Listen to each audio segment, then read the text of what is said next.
के लिए मरना ही सिर्फ देशभक्ति नहीं होती है, देश के लिए जीना और देश के प्रति अपने कर्तव्यों को निभाना वो भी देशभक्ति होती है। પ્રધાનમંત્રી મોદીએ દેશની જનતાને અપીલ કરી છે. તમે હેડલાઇન્સમાં તો વાંચ્યું જ હશે. પેટ્રોલ બચાવો, ડીઝલ ઓછું વાપરો, વર્ક ફ્રોમ હોમ કરો, ફોરેન ટ્રીપ્સ પોસ્ટપોન કરો, સોનું ના ખરીદો, મેડ ઇન ઇન્ડિયા ખરીદો. ઘણા લોકો તેને માત્ર એક અપીલ તરીકે જોઈ રહ્યા છે, પણ હકીકતમાં આ ફ્રેમિંગ આખી સ્ટોરીને મિસ કરે છે. કારણ કે પીએમ મોદી માત્ર સલાહ નથી આપી રહ્યા, તેઓ ફરી એકવાર ભારતની ઇકોનોમીને હાઉસહોલ્ડ લેવલ પર રીશેપ કરવાની શરૂઆત કરી રહ્યા છે. અને સૌથી મોટી મહત્વની વાત, આજે દુનિયામાં બીજા કોઈ G20 લીડર એવું નથી કરી રહ્યા. આ વિડીયોમાં આગળ વધતા પહેલા અમારી બીજી ચેનલોને સબસ્ક્રાઇબ કરવાનું ભૂલતા નહીં. આજે વેસ્ટ એશિયામાં વોર ચાલી રહી છે. સ્ટ્રેટ ઓફ હોર્મુઝ પર અનસર્ટનિટી છે. ક્રૂડ ઓઇલ માર્કેટ વોલેટાઇલ છે. દરેક ઓઇલ ઇમ્પોર્ટિંગ ઇકોનોમી પ્રેશરમાં છે. અને ભારત દુનિયાનું સૌથી મોટું ઓઇલ ઇમ્પોર્ટિંગ દેશમાંની એક છે. આવા સમયમાં સામાન્ય રીતે શું થાય? ગવર્મેન્ટ્સ પેનિક કરે, ઇમરજન્સી પાવર્સ આવે, ફ્યુઅલ રાશનિંગ થાય, પ્રાઇસ શોક આવે. ના પેટ્રોલ ડીઝલના ભાવ વધાર્યા, ના ઇમરજન્સી ડિક્લેર કરી, ના પેનિક ક્રિએટ કર્યો. પીએમ મોદીએ સીધી દેશ સાથે વાત કરી, 140 કરોડ લોકો સાથે. ગવર્મેન્ટ ટુ સિટીઝન નહીં, પરિવારના વડાની જેમ. प्रधानमंत्री मोदी ने शू कीधु? हमें पेट्रोल डीजल का उपयोग कम करना होगा. शहरों में जहां मेट्रो है वहां हम तय करें कि हम मेट्रो का ही उपयोग करेंगे, ज्यादा से ज्यादा मेट्रो में ही जाएंगे. अगर कार में ही जाना जरूरी है तो फिर कार पूल करने का प्रयास करें और भी लोगों को साथ बिठा ले. अगर हमें कहीं सामान भेजना हो तो कोशिश करनी है कि वह ज्यादा से ज्यादा रेलवे गुड्स के जो ट्रेन होती है रेलवे की सर्विसेज से भेजे.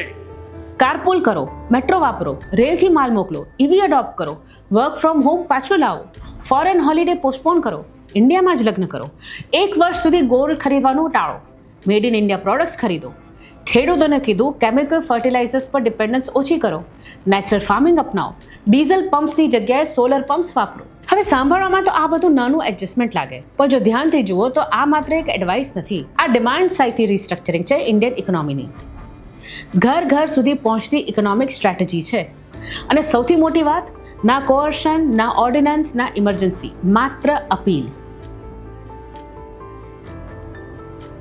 અને અહીં એક પેટર્ન છે. છેલ્લા 12 વર્ષોમાં પીએમ મોદીએ વારંવાર ક્રાઇસિસને સિટીઝન લેડ મૂવમેન્ટમાં ફેરવ્યા છે. 2014 યાદ છે?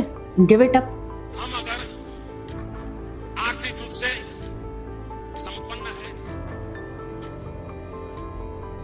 क्या हम गैस सिलेंडर की सब्सिडी छोड़ नहीं सकते क्या?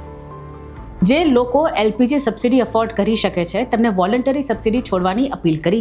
એક્સપર્ટ્સ હસ્યા, કહ્યું ઇન્ડિયામાં કોઈ સબસિડી છોડતું નથી, પણ 1 કરોડથી વધુ પરિવારોએ સબસિડી છોડી. અને શું થયું? આ પૈસા ઉજ્જવલામાં ગયા, ગામડાની મહિલાઓ સુધી ગેસ સિલિન્ડર પહોંચ્યા. એક અપીલથી સબસિડી ક્રાઇસિસ ડિગ્નિટી રેવોલ્યુશનમાં બદલાઈ ગઈ. પછી આવ્યું સ્વચ્છ ભારત.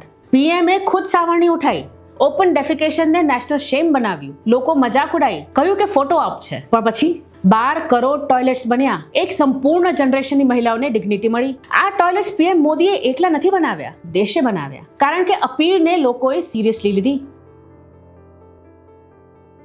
પછી આવી કોવિડ પેન્ડેમિક. દુનિયા પેનિકમાં હતી, કોઈ પાસે રોડમેપ નહોતો. વેસ્ટર્ન લીડર્સે ઓર્ડર આપ્યા, લોકડાઉન્સ એન્ફોર્સ કર્યા. પીએમ મોદીએ અપીલ કરી, जनता कर्फ्यू. 22 मार्च रविवार को सुबह 7 बजे से रात 9 बजे तक सभी देशवासियों को जनता कर्फ्यू का पालन करना है.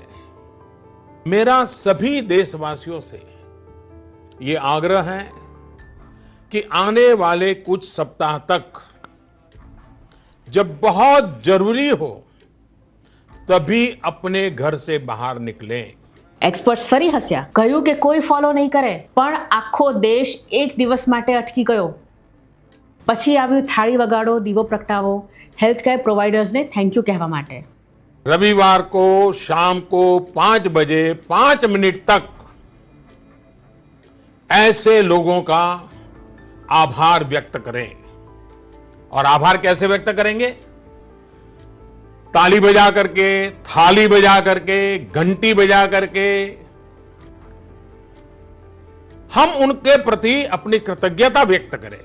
સિનિક્સે કીધું વાયરસ થોડી મરી જશે, પણ પીએમ વાયરસ મારવા નહોતા માંગતા. તેઓ કોઓર્ડિનેશન ટેસ્ટ કરી રહ્યા હતા, ચેક કરી રહ્યા હતા કે 100 કરોડ લોકો, અલગ ભાષા, અલગ ધર્મ, અલગ જ્યોગ્રાફી હોવા છતાં એક અપીલ પર સિંક્રનાઇઝ થઈ શકે છે કે નહીં. મહામારીની વચ્ચે લોકોએ એક જ સમયે એક જ વસ્તુ કરીને બતાવી, શો ઓફ સ્ટ્રેન્થ, કે આપણે બધા આમાં સાથે છીએ, that we are in this together. અને પછી આવી દુનિયાની સૌથી મોટી વેક્સિનેશન ડ્રાઈવ, 220 કરોડ ડોઝિસ એડમિનિસ્ટર કરવામાં આવ્યા. આ પબ્લિક ડિસિપ્લિન વગર શક્ય નહોતું. થાળી અને દિયા રિહર્સલ હતા, અસલી પરફોર્મન્સ તો પછી આવ્યું.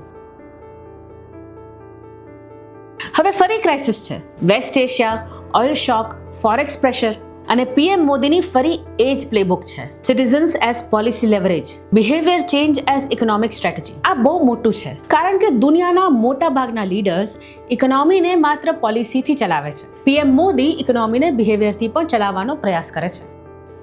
અને એ માટે બે વસ્તુ જોઈએ. એક, પબ્લિક ટ્રસ્ટ. બીજું, પેશન્સ. કારણ કે બિહેવિયરલ ચેન્જનું પરિણામ તરત નથી આવતું, તે ડિકેડ્સમાં આવે છે. જે લોકો આજે પ્રધાનમંત્રીની અપીલ્સની મજાક ઉડાવી રહ્યા છે, તેમણે ગિવ ઇટ અપની પણ મજાક ઉડાવી હતી. એ લોકો સ્વચ્છ ભારત પર પણ હસ્યા હતા, તેમણે જનતા કર્ફ્યુને પણ ગિમિક કહ્યું હતું. પણ હિસ્ટ્રી શું કહે છે?